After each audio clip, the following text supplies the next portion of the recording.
Fondasi daripada APBD salah satunya pendapatan. Jadi makanya bukan ABPD, APBD, pendapatan dulu di depan nih. Ya, banyak sekali isu-isu yang beredar, informasi-informasi yang mungkin masih belum tentu benar adanya sudah mulai merambah di beberapa media. Kenapa ASN diberikan hak pilih TNI Polri tidak? Kan sama-sama abdi negara. Iya, iya. Apakah karena TNI Polri punya senjata takut ribut tembak-tembakan atau bagaimana? Kan sama saja sebenarnya. Sama saja, betul.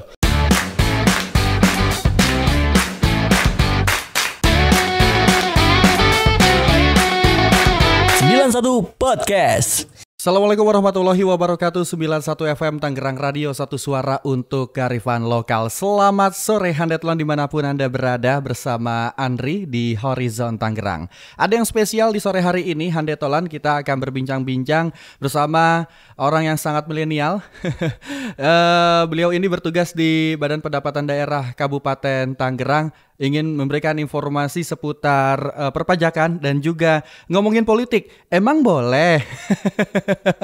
Sudah bersama kita Bapak Dwi Chandra Budiman sebagai Kepala Bidang Pendataan, Penilaian, dan Penetapan Pajak Daerah. Selamat sore Pak Dwi. Mohon izin, Assalamualaikum warahmatullahi wabarakatuh. Selamat sore, salam sejahtera untuk kita semua.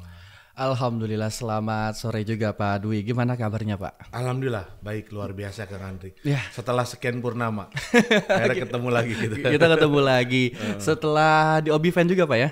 Alhamdulillah di Obiven beberapa waktu lalu. Sekarang di studio di lantai 5 Gedung Bupati di Tiga Raksa Handetolan, kita akan berbincang-bincang menarik sampai selesai nanti. Dan tentunya Pak Dwi di bidang yang sekarang itu kan yang kemarin kan di PBB dan BPHTB. Kalau yang sekarang apa nih Pak tugasnya? Baik, mohon izin menindaklanjuti perubahan SOTK. Jadi dulu itu kita ke bidang PBB dan BPHTB. Nah sekarang tadi seperti yang Kang Andi sebutkan rada panjang nomenklaturnya. Jadi bidang pendataan, penilaian, dan penetapan pajak daerah atau Pentri Pajak Daerah. Pentri Pajak Daerah. Biar gampang diinget dah. Iya kan. Nah ini jadi struktur Bapenda yang baru itu bidang-bidangnya itu per bisnis proses perpajakan. Per bisnis proses perpajakan. Iya, jadi tidak satu bidang megang dari hulu hingga hilir satu objek pajak, tidak. Jadi dan itu semuanya memiliki tanggung jawab terhadap keberhasilan 9 objek pajak. Oh oke. Biar lebih fokus lagi nantinya Pak ya. Iya, jadi semuanya tergerak. Jadi nggak ada lagi istilah yang berat dan ringan. Jadi semuanya memiliki tanggung jawab yang sama di pundak masing-masing. Betul. Nggak ada yang enak bidang itu mah, enak bidang ini, nggak ada ya. Semuanya sama Pak ya. Insya Allah semuanya sama harus bergerak. Baik. Kalau ngomongin tentang perpajakan di Kabupaten Tangerang, kita mulai dari PBB P2-nya dulu nih Pak. Siap. Untuk per bulan November ini Pak, di tahun 2023 seperti apa? Alhamdulillah, mohon izin, salam hormat, saya izin yang terhormat Pak Kaban dan Ibu Sekban Badan Pendapatan Daerah Kabupaten Tangerang. Puji syukur ya kehadirat Allah Subhanahu wa taala, Tuhan Yang Maha Esa, atas berkat dorongan dari pimpinan juga Pak PJ Bupati Tangerang, Pak Sekda, para stakeholder terkait. Alhamdulillah nih Kang Andri, PBB itu ditargetkan tahun ini 589 miliar. Alhamdulillah sudah tercapai targetnya. Baik. Tercapai targetnya pas kemarin lah. Pas kemarin tuh sudah tercapai di sore hari. Terus BPHTB ditargetkan 1.450 miliar. Alhamdulillah juga sudah tercapai di akhir Oktober yang lalu. Di akhir Oktober. Yang lalu, alhamdulillah. Jadi kami pada kesempatan yang baik ini ingin mengucapkan rasa terima kasih kami kepada para wajib pajak yang setinggi-tingginya, sebesar-besarnya, dan sedalam-dalamnya. Karena bagaimanapun wajib pajak adalah pejuang pembangunan. Betul. Karena tanpa ada kontribusi wajib pajak, semua program dan kegiatan di APBD mungkin belum tentu bisa berjalan. Begitu. Akan kesulitan nantinya. Akan sulit karena fondasi APBD kan bukan hanya belanja, tapi ada pendapatan. Betul. Dan tentunya kan kita juga udah tahu nih Pak, ada inflasi dan lain sebagainya. Tapi alhamdulillah ini semua target telah tercapai yang sudah ditentukan. Ini ada inovasi apa sih dari Bapenda Kabupaten Tangerang hingga akhirnya bisa mencapai titik di mana target itu harus tercapai? Jadi kita kemarin kalau di bidang kami, bidang lama menggelontorkan insentif. Ya ada insentif lah dari bulan Juli hingga September. Jadi kita ada insentif. Makasih juga nih Tangerang Radio yang selalu mensupport kami untuk mensosialisasikan program-program kami. Dan kita juga mempermudah channel-channel pembayaran ya. Selain kita ada e-commerce yang sudah sering kita sebutkan lah. Ada Tokopedia, Bukalapak, terus Traveloka, Blibli. Ada juga dompet digital seperti GoPay, Kris kemarin OVO, ya Pak. link aja. Nah sekarang kita juga bisa via Kris dan virtual account. Jadi banyak lah alternatif yang bisa digunakan oleh wajib pajak. Alhamdulillah ternyata semuanya dapat diterima oleh wajib pajak sehingga pencapaian target ini sudah bisa lebih cepat. Ada jarak sebulan untuk menyesuaikan SOTK baru, tupoksi baru, dan untuk persiapan cetak masal 2024. Baik, berbicara mengenai 2024 nih Pak, berarti kan memang tinggal berapa bulan lagi ya? 2 ya? 2 bulan nggak nyampe. 2 bulan nggak nyampe ya Pak, nggak kerasa nggak ya? kerasa. Karena beliau ini kalau udah kerja nggak pernah lihat jam sama tanggal. Tapi di sela-sela kemarin Ari sering lihat Pak Dwi ini kan aktif ya bermain media sosial ya Pak. Kita temenan loh Pak di TikTok Pak. Iya. Aktif sih nggak, cuman ikut menikmati aja, ikuti perkembangan ya. Benar. Sela-sela kesibukan beliau tuh waktu sebelum-sebelumnya juga kalau kita podcast atau wawancara, hobi beliau adalah main game dan juga touring. Iya. Nah, yang kemarin yang Anda sering lihat tuh itu touring Pak. Iya. Terakhir kemana Pak? Alhamdulillah kita bersama teman-teman, bersama rekan-rekan kita touring ke Ciwidey. Touring motor ya. Touring motor. Dan bukan motor gagah-gagahan juga, motor umum lah. Iya. Ada yang pakai Honda Win, ada yang pakai RX King, ada yang pakai NMAX, PCX dan lain-lain. Buat seru-seruan ya Pak. Seru-seruan aja. Karena kalau nggak kayak gitu, kalau bisa dibilang mumet nggak sih Pak? Stress release lah. Iya. Salah satu stress release yang kita lakukan ya dengan touring, karena kita punya slogan kalau touring itu banyak kenangan dalam setiap kilometernya. Ada kisah aja gitu, banyak cerita. Tapi nanti kita ajakin sampai Bali ya. Ayo siap. Tangerang Radio udah loh Pak. Oh gitu. Touring ke Bali. Iya, Kobe Fan itu kemarin. Oh keren. Dan itu juga bentuk dari penasaran kita untuk 2 minggu Pak. 2 minggu. Pulang pergi ya. Jadi kita kan kemarin mampir-mampir juga ke Brebes, ke daerah lain gitu ya. Tapi jalur utamanya tetap naik tol. Nah, kemarin juga sempat mikir, ini mungkin ya hasil dari gua bayar pajak. Nice, yes. Betul. Tapi memang baru sampai Probolinggo. Tapi sangat-sangat terbantu sekali Pak. Iya.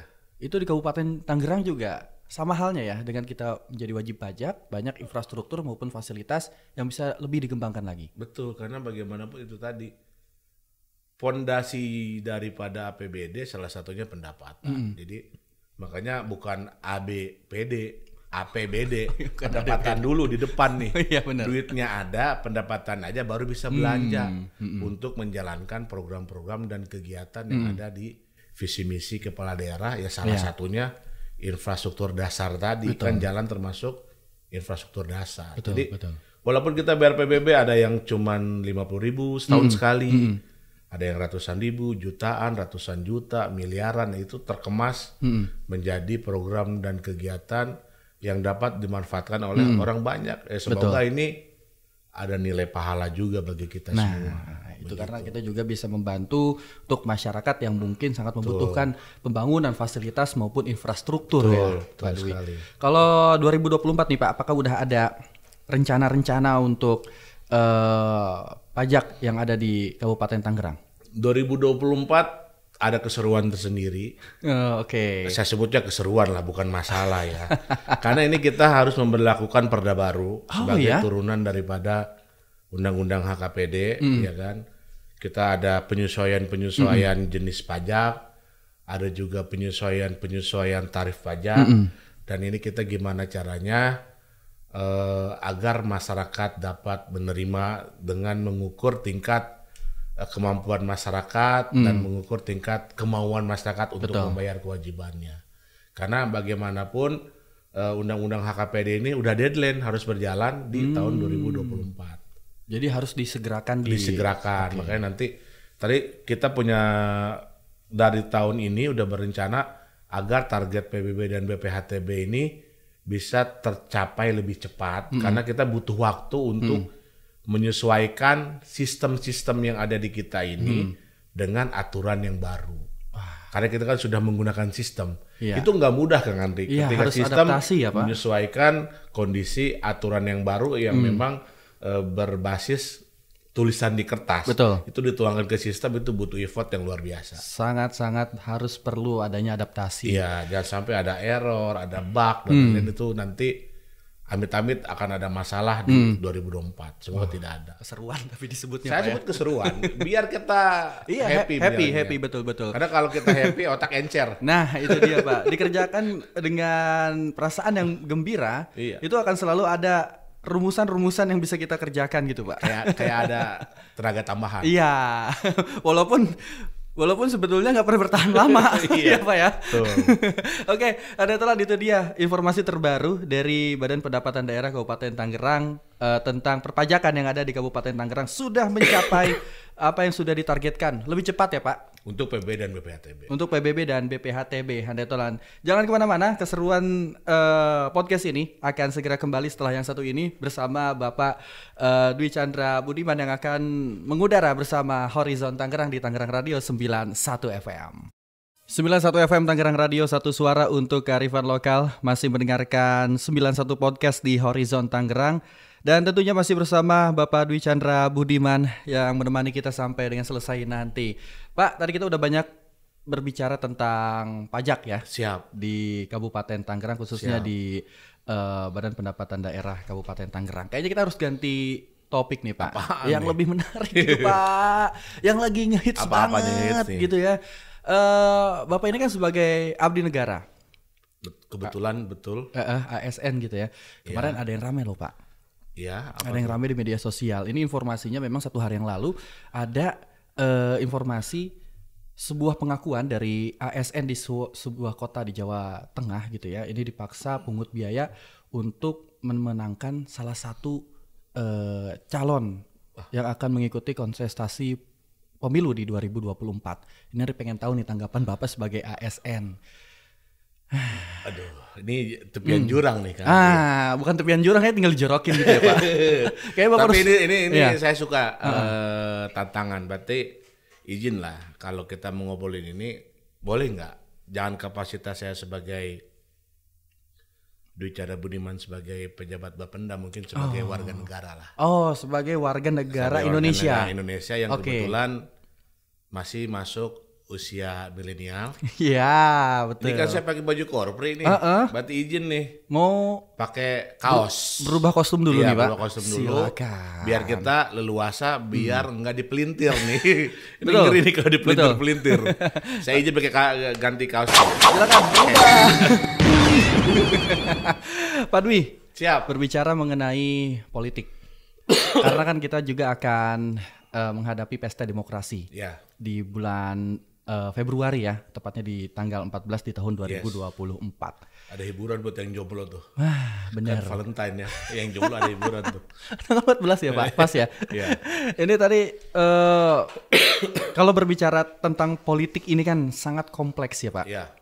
Banyak sekali isu-isu yang beredar, informasi-informasi yang mungkin masih belum tentu benar adanya sudah mulai merambah di beberapa media. Apalagi kita nih, Pak, sebagai millennials, ya kan, yang tentu juga harus ikut andil dalam perpolitikan. Siap. Karena mau bagaimanapun kita membutuhkan generasi berikutnya untuk bisa terus menggerakkan demokrasi di Indonesia.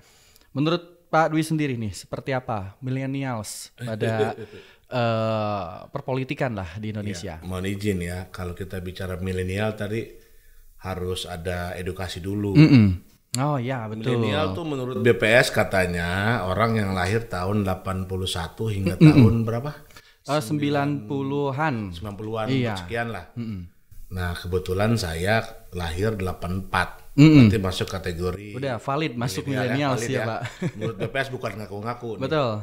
Jadi, ada datanya ya, Pak ada ya. Datanya. Jadi Kalau kita berbicara politik, sebenarnya bukan hanya kewajiban milenial, semua elemen bangsa seperti yang disampaikan oleh terhormat Pak Kepala Kesbangpol juga, ini urusan kita bersama karena politik itu kan ya ilmu yang mengatur tentang tata cara kita bernegara. Tanpa kita sadari, semua yang kasat mata kita lihat di sekitar kita itu sebagian besar banyak berpolitik, merupakan hasil proses politik. Ketika traffic light ada warna hijau, artinya jalan, kuning hati-hati, merah berhenti. Contohnya itu hasil politik. Itu hasil politik. Betul. Kenapa harus warna yang itu? Kan masih banyak warna yang lain. Kenapa kan, gitu. harus warna yang kita lihat yang itu dipilih? proses politik. Gitu. Makanya kalau kita bernegara, kita cinta kepada negara kita, harusnya kita semua harus turut serta aktif dalam berpolitik. Kebetulan di kita politiknya 5 tahunan kan, nasional. Kita nggak bicara pilkades deh. Ketika 5 tahunan ini momentum sistem kita nge-refresh sebenarnya penyegaran, bukan nge-restart ya. Bukan. Kalau nge-restart kan balik lagi, settingan pabrik lagi, berarti kan ke nol. Jadi nge-refresh nanti pasca momentum hajat demokrasi, hajat politik itu akan ada ide gagasan-gagasan baru yang lahir dari para politikus-politikus kita dan lain-lain. Itu ya memang sebuah keniscayaan yang tidak bisa kita hindari. Kita jangan apatis, jangan cuek. Anak-anak muda atau warga negara Indonesia yang baik harusnya banyak berperan, bukan baperan. Bukan baperan, tapi harus ikut berperan. Cuman hanya sekian menit, sekian waktu, luangkan waktu kita ke TPS mengenai nanti yang jadi bukan pilihan kita atau siapa, kita serahkan sepenuhnya kepada Tuhan Yang Maha Esa, Allah Subhanahu Wa Taala. Karena bagaimanapun kedaulatan ada di tangan rakyat. Betul. Kita sering dengar suara rakyat, suara Tuhan. Berarti siapapun yang jadi, ada rencana Tuhan di dalamnya. Betul. Kan, gitu. Kita udah mengalir seperti biasa dan tadi milenial ya memang betul banyak milenial yang sukses, banyak juga senior yang sukses memimpin. Kalau kita lihat sejarah, mohon maaf dengan hormat di kita bangsa lah, yang orang besar yang mungkin insya Allah tahu semua lah, mau milenial, mau generasi baby boomer, generasi Z, generasi mungkin kenal lah yang namanya Jenderal Sudirman. Betul. Beliau dulu diangkat jadi Panglima TKR dulu, belum ada TNI. Kan umur 29 tahun. Lebih muda dari umur kita sekarang ya. Luar biasa sebenarnya gitu kan. Terus kita lihat lagi kalau yang gagah, yang keren namanya, yang tidak pernah gagal melawan penjajah di timur ada Sultan Hasanuddin. Beliau wafat umur 39 tahun. Berarti kan perjuangan beliau di bawah itu kan. Betul. Begitu. Jadi sebenarnya terus kalau kita lihat peradaban dunia dulu lagi hebat-hebatnya Romawi, Julius Caesar. Wah itu saat itu dunia di bawah ketiak beliau. Betul. Pokoknya bisa tunduk oleh Ratu Mesir Cleopatra. Ya. Padahal beliau itu milenial loh. Cleopatra itu milenial saat itu. Telah menaklukkan kalau sekarang Paris ya, Prancis, bagian besar Eropa itu udah ditaklukkan oleh bisa takluk oleh Ratu Mesir seorang ABG. Itu, kan. Jadi sebenarnya itu semua ada rencana Tuhan di dalamnya, dan berpolitik itu bukan hal yang tabu. Mengenai ada efek begini begitu ya, ada diskusi, ada pro dan kontra, itu bagus bagi sebuah negara demokrasi khususnya Indonesia. Kalau masih ada pro kontra, itu demokrasi masih berjalan. Berarti demokrasi kita masih berdenyut kan. Betul. Tidak ada pembungkaman. Kan begitu sebenarnya. Apalagi sekarang kan memang ada media sosial dan sebagainya. Masyarakat Indonesia itu sangat punya suara untuk menyuarakan. Iya, jadi gitu sebenarnya ya kita jangan mendiskreditkan muda, tua dan lain-lain. Jadi seolah-olah kalau semuanya harus yang tua apa segala macam, berarti presiden harusnya orang tertua di Indonesia dong. Itu repot juga ya Pak. Repot juga. Tapi kan Pak, banyak juga yang menilai bahwa pemilu ini kayaknya terlalu buang-buang duit lah. Dan yang kedua, money politiknya tuh kental Pak. Kalau kita akan menyambut pemilu itu kan bukan menjadi hal yang rahasia lagi, bahwa ada money politik di sana. Kita nggak tahu ya siapa, tapi yang jelas memang dari kita sendiri pun masih melihat itu gitu. Menurut Bapak bagaimana tanggapannya mengenai money politik ini? Apakah memang ini salah satu cara juga untuk memenangkan salah satu orang yang ikut kontestasi, atau memang harus benar-benar dihilangkan lah dengan apapun caranya money politik ini? Money politik ya politik uang berarti kan ya. Jadi ya istilahnya menggayat konstituen dengan media uang kan gitu ya. Kalau bagi saya sih mungkin kita sebutnya itu hal yang sebuah ekses ya, ekses. Tapi mengenai itu negatif atau positif itu harus dikaji lebih dalam lagi, karena itu keniscayaan yang kayaknya dilaksanakan oleh seluruh negara yang melaksanakan demokrasi ya, karena money politik itu kan tidak serta-merta membeli suara sebenarnya, tapi ketika ada kontestan yang berkegiatan politik, ketika dia harus membeli sesuatu, misalkan beli sembako, beli alat peraga, ketika dia punya kendaraan operasional harus beli BBM, terus ketika dia membantu masyarakat ada yang kesulitan, dia harus mengeluarkan uangnya, rezekinya, ya mungkin itu akan menjadi penggerak ekonomi secara tidak langsung tanpa kita sadari. Kalau kita positive thinking, kalau money politik tuh kayaknya kesannya negatif. Konotatifnya agak negatif. Oke, kita rubah nih Pak, bukan money politik, bisa dibilang ya. Sedekah politik. Sedekah politik. Karena pemberi dan penerima itu sama-sama ikhlas kayaknya ya. Jadi kalau kita bayangkan sekarang ini di Tangerang aja kemarin kan kurang lebih 800 ya. 800 kalau memang pukul rata-rata lah, nggak semua daerah itu seperti Tangerang misalkan 400 orang.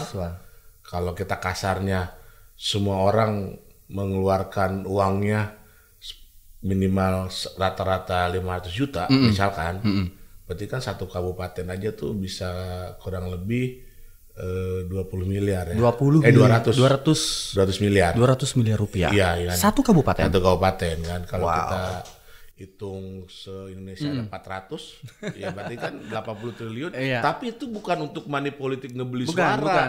Tapi itu untuk menggerakkan ekonomi. Ketika para kontestan bikin kaos, bikin bendera. Ada UMKM yang terlibat di sana. Ada buat beli BBM, buat beli beras, beli sembako, buat beli bantuan speaker, bantuan alat qosidah.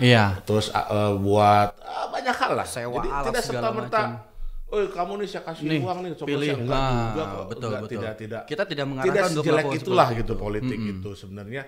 Justru ini momentum politik itu tadi nge-repress, momentum untuk menggerakkan ekonomi, momentum kita untuk berpesta. Betul. Namanya pesta harusnya nggak ada hitungan untung rugi harusnya. Karena politik itu, demokrasi itu ya memang sungguh amat luar biasa ya. Kita punya slogan luber jurdil kan, jujur dan adil.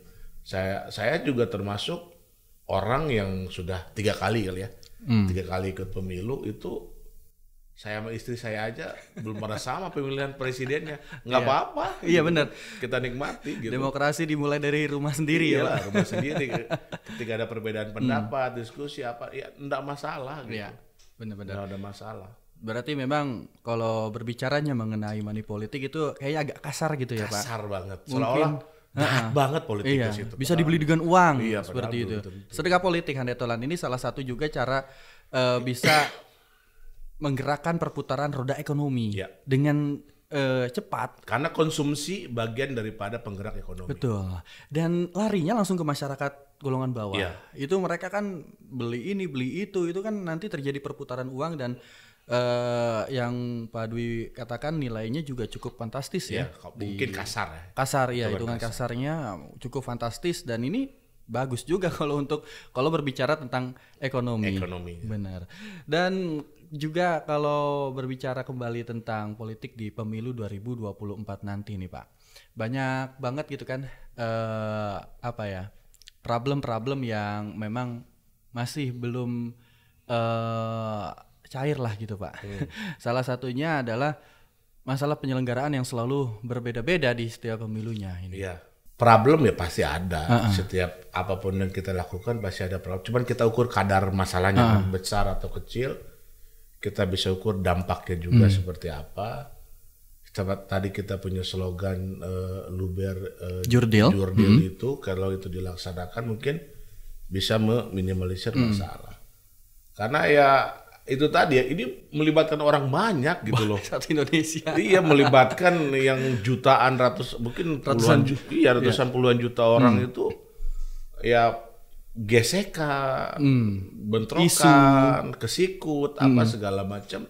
Ya pasti terjadi. Justru ini proses pendewasaan kita sebenarnya ketika berpolitik itu mengukur sejauh mana negara itu sudah berdaulat, sejauh mana negara itu sudah dewasa ketika mampu menerima perbedaan-perbedaan. Mungkin mohon maaf dengan hormat, di negara lain berbeda perang, pemberontakan dan lain-lain. Tapi Indonesia luar biasa kan? Dengan kita punya ideologi Pancasila sebagai perekat bangsa. Dan itu sudah terpatri semua di dada kita. Perbedaan pendapat itu bukan hal yang tabu. Betul. Gitu. Meskipun isu-isu itu selalu digaungkan setiap ada pemilu ya Pak. Iya. Tapi untuk saat ini sepertinya masyarakat Indonesia ini sudah sangat tahu gitu. Alhamdulillah. Sudah sangat cukup mengerti ya Pak. Makin menggunakan smartphone, semoga kita makin bisa menjadi smart people. Betul. Kan gitu, ketika ada isu ini, isu itu, jangan telan dulu. Ya kan, kita cek and recheck dulu. Betul. Kita buka dulu di internet apa segala macam. Kayak kemarin itu kan, sekarang kan musuh kita bukan musuh sih. Tantangan ya? Tantangan kita AI. Artificial Intelligence. Iya, betul. Kemarin Pak Presiden ketika pidato diartiin pakai bahasa Cina, Mandarin. Nggak lama ada bahasa Arab. Itu kan kerjaan AI kan, gitu kan. Itu yang gitu-gitu, itu yang nanti kita hadapi. Betul. Dan mungkin dari video yang pertama pakai bahasa Mandarin mungkin ada yang terprovokasi. Iya kan? Pasti ada. Walaupun nggak banyak persentasenya tapi pasti ada. Iya, pasti ada. Gitu. Makanya itulah peran kita semua yang cinta kepada bangsa. Politik itu jangan dihindari. Lebih baik ini proses pendewasaan kita. Jangan aneh kalau kita nanti berbeda pendapat, berbeda pilihan mungkin dengan orang yang kita sayangi sendiri. Ini menarik nih Pak. Itu harus kita terima. Berbeda pendapat dan berbeda pilihan. Ini kan walaupun udah di luar jam kerja ya Pak Dwi ya. Iya. Ya ini sehari-hari kan sebagai ASN juga Bapak gitu kan. Pasti juga punya pilihan lah. Ya kan. Karena kita warga negara Indonesia juga harus menentukan pilihan untuk siapa nanti ke depannya yang akan memimpin Indonesia. Nah sebagai ASN nih Pak, kalau misalnya kronologi terburuknya nih Pak, ada tekanan dari ya kita katakanlah dari pihak yang lebih atas dari kita untuk menggiring ke salah satu calon di kontestasi pemilu nanti. Tanggapan Pak Dwi seperti apa? Apa yang harus dilakukan seorang ASN jika ada tekanan-tekanan seperti itu? ASN, aparatur sipil negara. Ya. Isinya PNS sama P3K kalau berdasarkan undang-undang kan. Jadi kalau kita itu memang profesi yang agak unik kalau kita berbicara demokrasi ya. Karena kenapa? Kita dituntut harus netral tapi memiliki hak pilih. Tidak seperti dengan abdi negara yang lain. Tidak seperti TNI Polri memang netral karena nggak punya hak pilih kan. Kalau ASN itu wajib netral tapi diberikan hak pilih. Tapi seperti yang tadi intervensi dari pimpinan dan lain-lain apa segala macam. Saya alhamdulillah belum pernah mengalami situasi seperti itu di Kabupaten Tangerang gitu kan. Kita udah beberapa kali ada pilkada, ada pemilu dan lain-lain, dan alhamdulillah juga kita selalu dalam Tangerang itu secara umum selalu kondusif juga ya kan. Jadi saya pikir ASN itu salah satu contoh teladan bagi masyarakat ketika berpolitik ya. Karena kita yang dilihat kan biasanya tuh jadi role model. Iya, role model. Jadi kita memang harus bisa itu menunjukkan netralitas kita yang tinggi dan menunjukkan profesionalisme kita. Walaupun kita punya hak pilih lah gitu kan.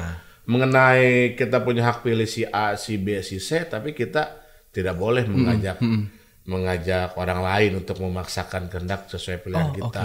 Kan kita sampai sekarang itu aturan juga ketat. Ketika bersosmed nge-like aja enggak boleh. Itu bagus sekali. Jadi intinya demokrasi politik itu proses pendewasaan semua. Berarti maksudnya begini kali Pak ya.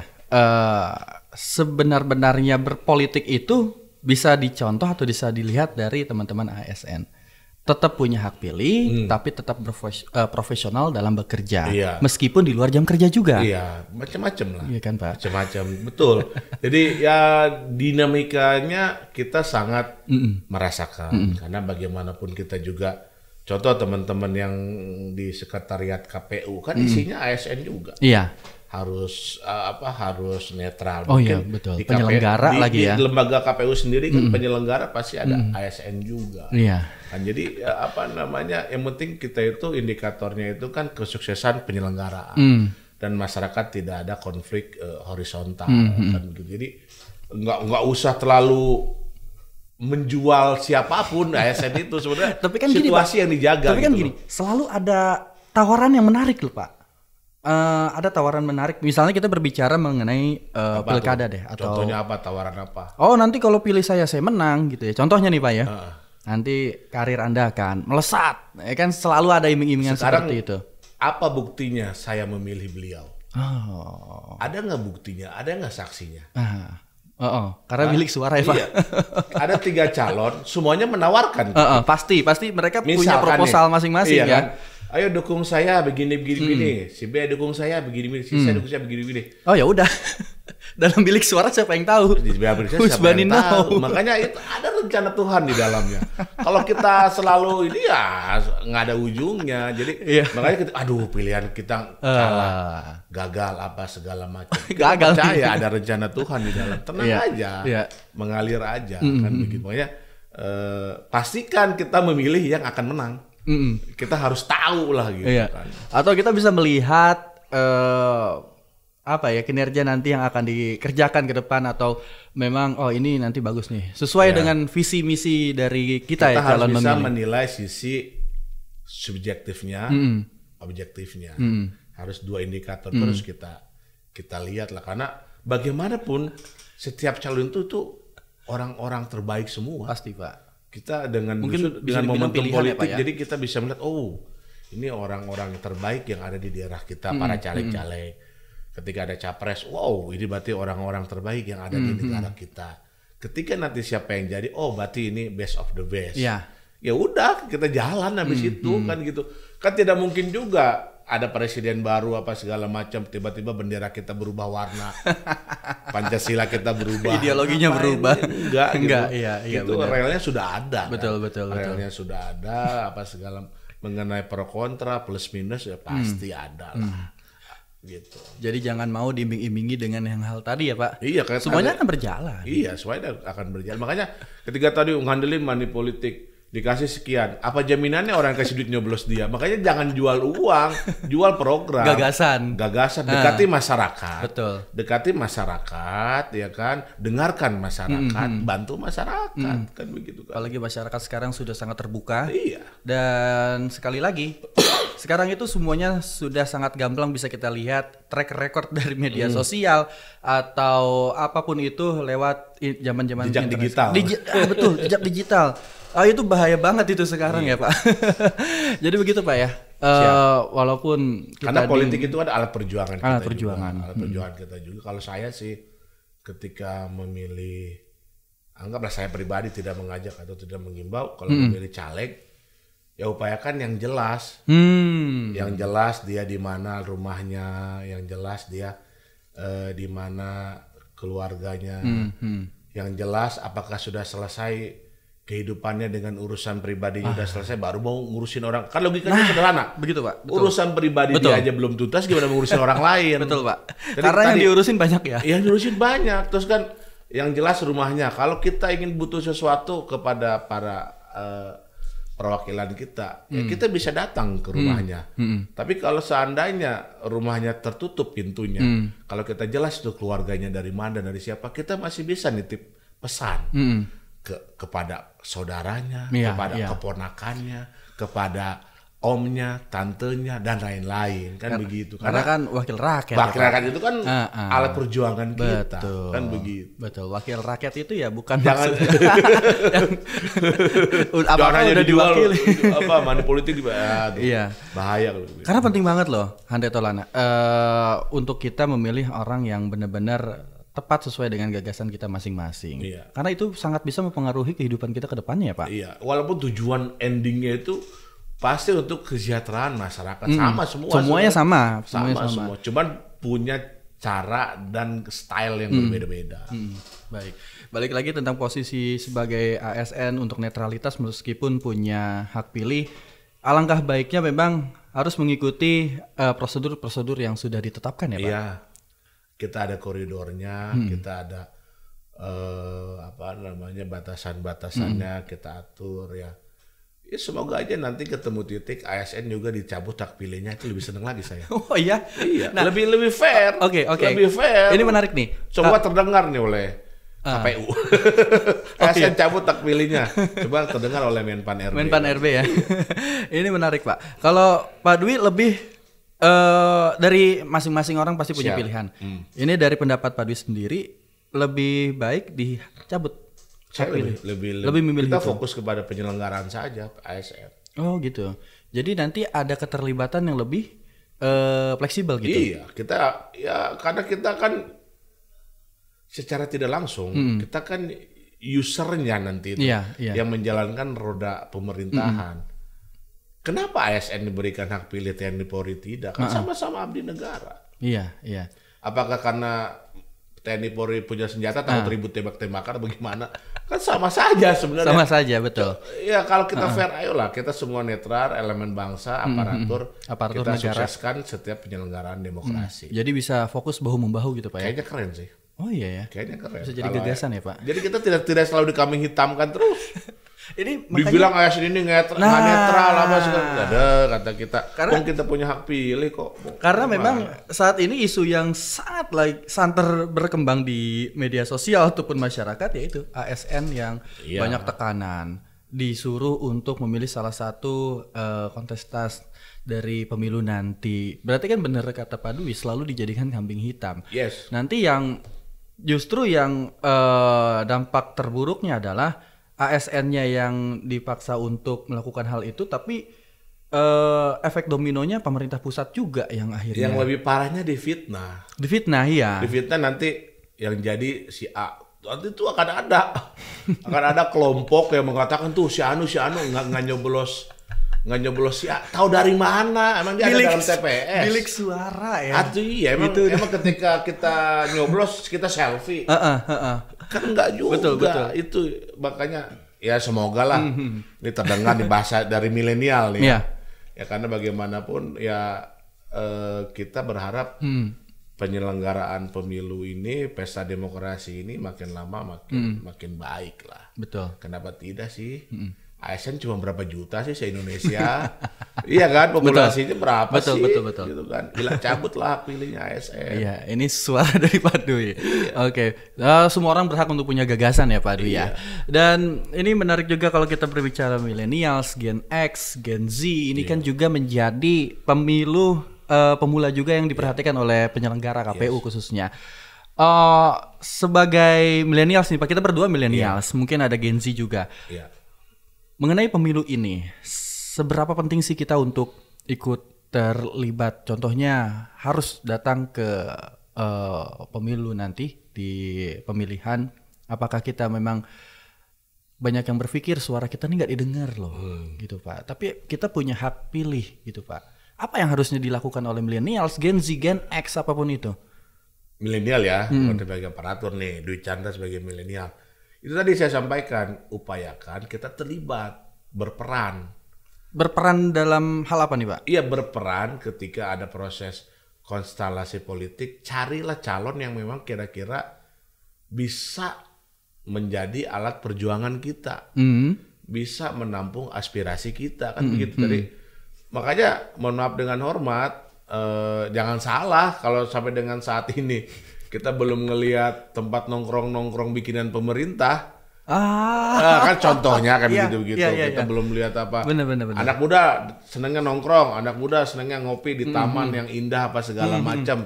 Kita belum menemukan begitu ya, karena kita nggak punya tempat untuk menyampaikan itu. Memberikan aspirasi. Nggak bisa, nggak belum ketemu ininya, jalurnya, wadahnya. Makanya tadi saya sampaikan, pilihlah caleg yang memang jelas, tadi jelas rumahnya, udah jelas dia beres dengan urusan Keluarga. pribadinya, baru dia mampu ngurusin orang Masyarakat lain. banyak. Oke.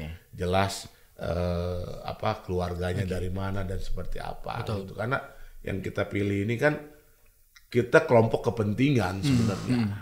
Kita berkepentingan. Nah, itulah demokrasi. Iya. Jangan salah kalau memang banyak milenial mau usaha susah dapat modal. Ya karena kita tidak punya jalur gimana caranya milenial mau usaha nasi goreng atau mau usaha kaki lima bisa dapat jalur modal, karena kita milenial kudu ada modal ke bank, kudu punya sertifikat. Ya kalau bukan dapat warisan ya susah. Iya kan? Betul, Rumuskan melalui jalur politik. Benar. Kan nanti di politik akan lahir peraturan yang memayungi hal itu, kan begitu. Berarti memang sangat apa ya? Iya, 5 menit untuk urusan 5 tahun, kan gitu. Suara kita sangat diperlukan lah, gitu Handetolan. Apalagi kita juga menjadi, Andri bilang kita karena kita sama-sama millennials nih. Iya, betul. Kita juga menjadi percontohan untuk generasi-generasi berikutnya yang sekarang tuh mungkin masuknya Gen Z. Iya. Karena Gen Z ini sendiri, kalau menurut informasi yang Andri baca di media sosial maupun di media internet gitu ya, mereka ini sangat bisa terpengaruh, meskipun hal yang mempengaruhi itu tidak terlalu besar dampaknya untuk mereka gitu, Pak. Swing voters tuh yang pemilih pemula. Itu. Ya memang masih, ya itu kan ABG masih labil. Makanya tadi proses demokrasi ini adalah proses pendidikan kita secara massal.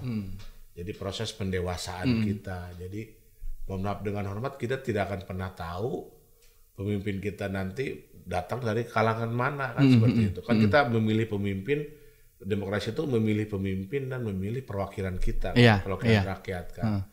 Karena memang kita mengenal sistem itu kan. Kalau menurut saya sih, kalau memang kita udah jelas punya kepentingan, punya ide, aduh saya ini sebenarnya bermasyarakat harusnya ada ini di tempat saya nih. Coba gimana caranya agar bisa terwujud gitu kan ya. Salah satunya lewat lembaga perwakilan kita itu. Betul. Karena kalau kita berbicara dengan legislatif itu kan udah setara dengan kepala daerah gitu kan. Jadi ketika perumusan kebijakan tuh bisa lebih dekat ruangnya dengan titik keputusan. Kalau kita lewat, memang ada jalurnya yang lain, musrenbang. Musrenbang. Tapi kan ketika musrenbang itu dari desa, kecamatan, kabupaten, nanti kan akan tereliminir karena pakai skala prioritas-prioritas yang tadi itu kan. Karena keinginan banyak, kemampuan kurang. Kan. Akhirnya ada skala prioritas. Makanya kalau kita langsung bisa kepada yang terhormat para legislator, ya mungkin akan lebih mudah terwujud. Karena memang udah sampai di ujung prosesnya, ujung dalam rangka pengambilan keputusan. Betul. Kan gitu. Sebetulnya nggak usah terlalu direpotkan dengan birokrasi juga ya Pak? Iya, sebenarnya bisa simpel sih harusnya. Kita bisa lihat kok banyak milenial yang kita lihat di Senayan juga banyak yang mewarnai DPR RI banyak itu cuman memang populasinya masih sedikit, masih lebih banyak masih kalah yang senior. Masih kalah. Cuman nanti mungkin ke depannya bisa bersaing lah dengan para senior itu ya. Iya, karena tujuannya baik semua, cuman memang passionnya yang berbeda. Passion yang berbeda. Cara berpikirnya yang berbeda. Tujuan akhirnya sama untuk memperbaiki lah. Kalau kita lihat, mohon maaf dengan hormat, sejarah dulu, ketika Bung Karno juga membaca teks proklamasi. Kalau nggak salah itu Bung Karno, kalau nggak salah saya ya, beliau itu kelahiran 1901. Berarti ketika membaca teks proklamasi itu usia 44 tahun. Itu kan prosesnya tidak semudah cuman bikin kertas dibaca. Oh, kan ada penculikan dulu dari anak-anak muda. Betul, rengas dengklok ya Pak. Rengas dengklok, menekan. Ayo buruan. Pemuda ini, halo Bung, segera sekarang. Kalau bukan sekarang, kapan lagi? Saat itu Bung Karno tetap kekeh kan. Kita tunggu kabar dari Jepang. Menurut pemuda, kalau bukan sekarang kita akan ketinggalan. Ini mumpung Jepang lagi carut marut pasca Amerika. Ada bom itu kan. Pengeboman di Hiroshima.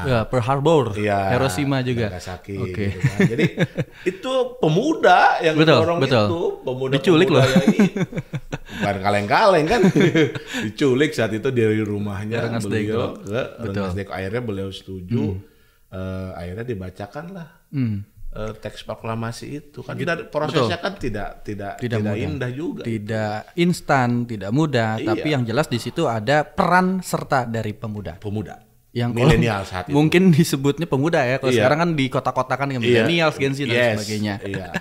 Oke, ini pertanyaan terakhir nih Pak. Siap. Ini mungkin menurut Pak Dwi sendiri, kenapa Pak Dwi ini sebagai ASN sangat ingin memberikan edukasi informasi tentang politik gitu ya. Apalagi kan sekarang sebentar lagi kita akan menjalankan pemilu 2024, tinggal hitungan hari, bahkan kurang lebih 90 hari lagi. Apa Pak? Yang pertama mohon maaf, saya bukan mau menggurui atau mengedukasi.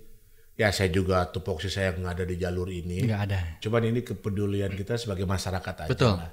Ya kebetulan ada wadahnya nih, ada Tangerang Radio kan gitu kan. Dan gratis juga gitu kan di sini, maksudnya ayolah para pengampu, para stakeholder yang punya peran mensukseskan penyelenggaraan pemilu ini, kenapa tidak kita manfaatkan ruang ini. Betul. Memang sih ada rapat, tapi kan kapasitas rapat berapa orang sih? Iya kan? Betul.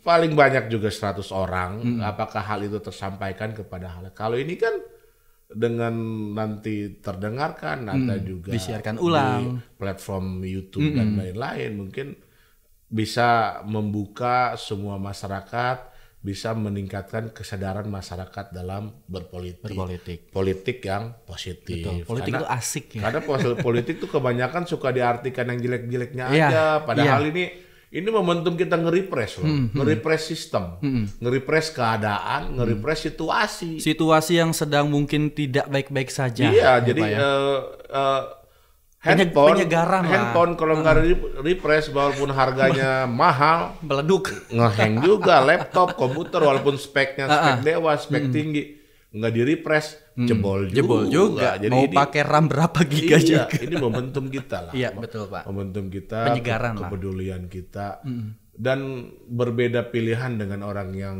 kita hormati, yang kita sayangi, dengan anak buah, dengan pimpinan, ya biarkan saja. Biarkan saja, karena ini memang kita mencari frekuensi, kan mencari chemistry, frekuensi itu nggak bisa dipaksakan. Nggak bisa. Kayak kita mencintai seorang wanita. Cinta nggak bisa dipaksakan. Iya, menurut kita, nih kayak sinyal kita nih, frekuensi ini kencang ke situ. Menurut Kang Andri mah, apa sih itu? Apa bagusnya gitu? Itu frekuensi. Betul. Nggak bisa dijabarkan. Nggak bisa. Bener Pak. Kalau ditanya juga kan sama pasangan gitu, lu sayang sama gua, lihat apanya sih? Ya bingung jawabnya seperti apa. Karena frekuensi itu tadi. Chemistry itu energinya yang memang tahu dah siapa yang nanti bisa dijelaskan. Bener, ada ahli yang lain. Tapi kita merasakan itu. Bener kan? Pak, bener. Setuju. Dari teman sekolah, teman kuliah yang begitu banyak perempuan, tapi kok kita lebih roomnya ke situ. Tapi orang lain bilang apa sih yang dilihat? Iya, gitu. Tapi yang lain nggak ada, itulah kekuatannya. Frekuensi jodoh lah gitu kan. Sama halnya seperti itu. Sama politik juga begitu. Karena kita pemimpin itu kita yakini perpanjangan Tuhan yang ada di dunia. Karena kita tidak pernah tahu, mungkin kalau zaman dulu mah, zaman Nabi dan Rasul mah, Tuhan, malaikat Jibril masih bisa bersuara di langit, hai, begini, gitu. Jadilah wahyu. Kita tidak pernah tahu, mungkin ketika Tuhan akan menyampaikan sesuatu, bisa saja datang kepada alam bawah sadar pemimpin kita, tergerak. Nanti pemimpin kita membuat sebuah kebijakan. Kan bisa aja, betul. Kang Andri. Betul. Datangnya lewat pemimpin kita, kan gitu. Berarti nggak sembarang orang gitu Pak? Nggak sembarang orang. Jadi kan kepemimpinan itu adalah kemampuan orang untuk mempengaruhi orang lain dalam rangka mencapai tujuan. Itu sebuah power, sebuah given. Itu luar biasa. Itu nggak semua orang punya kekuatan itu. Ada yang bisa mempengaruhi orang lain dengan teriak-teriak, baru dia didengar. Iya. Ada yang cukup dengan gerakan tubuh, orang akan paham dia mau perintah apa. Bahkan ada juga yang tanpa memberikan isyarat pun, orang-orang itu akan terkoneksi, yuk kita bantu, gitu mungkin ya. Gitu. Dan itu nggak sembarang semua orang punya, dan itu adalah mungkin bisa dibilang pemberian dari Tuhan Yang Maha Esa. Given lah ya. Given, benar. Ya, begitu. Nggak sembarangan. Kita positive thinkingnya ke situ. Betul. Jadi kenapa kita sedikit kaitkan ketuhanan dengan politik ya, ketuhanan juga ada di Pancasila, sila ke-1. Betul, nomor 1. Ya, agar orang ya nggak usah lah kita ribut apa segala macam, apapun yang akan terjadi nanti 14 Februari siapa yang jadi, yakinlah ada rencana betul. Tuhan di dalamnya. Betul. Pasti itu sudah dituliskan lah. Dituliskan. Betul. Ini luar biasa nih perbincangan pada sore hari ini, nggak kerasa banget udah mau 1 jam Pak Dwi. Nggak kerasa ya. Luar biasa juga. Semoga yang makasih nih Handetolan yang masih di jalan mungkin macet-macetan. Mohon maaf kami mengganggu, semoga terhibur lah. Ini biasanya yang lagi stay tune juga ada Pak Yoyo di bagian umum ya. Pak Yoyo ini selalu menjadi kontributor kita Pak Dwi. Gitu. Pak Andre macet di sini alhamdulillah, dan Pak Sekdis, Pak Dias juga selamat mendengarkan ya semuanya. Siap. Dan salam untuk hormat. Salam hormat juga untuk semua yang sedang di perjalanan, mungkin hati-hati di jalan. Informasi ini semata kita untuk memberikan edukasi, bukan ada untuk menggiring opini sosok tertentu pada hal-hal yang tidak kita kehendaki ya. Betul, dan bisa didengarkan kembali nanti Handetolan lewat platform YouTube, dan juga kita akan dengarkan kembali siaran ini di pagi hari nanti Pak Dwi. Oh siap. Boleh ya? Siap. Di Suara Bupati dan Parlamentaria insya Allah. Terima kasih Pak Dwi. Sama-sama. Ini luar biasa, banyak informasi yang Andri dapatkan akhirnya dari Pak Dwi. Ternyata kirain Andri tuh Pak Dwi cuma ngurusin pajak. Ternyata ini juga perhatian sekali tentang politik di Indonesia. Insya Allah. Mohon maaf kalau ada hal-hal yang kurang berkenan, mohon maaf. Betul. Semata-mata kita bukan untuk hal-hal yang menjerumuskan dan lain sebagainya, cuman ingin memberikan informasi aja dan juga mengedukasi bahwa politik itu penting, dan jangan lupa datang ke TPS di tanggal 14 Februari 2024. Siap. Selamat sore Pak Dwi. Sore. Wassalamualaikum warahmatullahi wabarakatuh. Assalamualaikum warahmatullahi wabarakatuh. Terima kasih.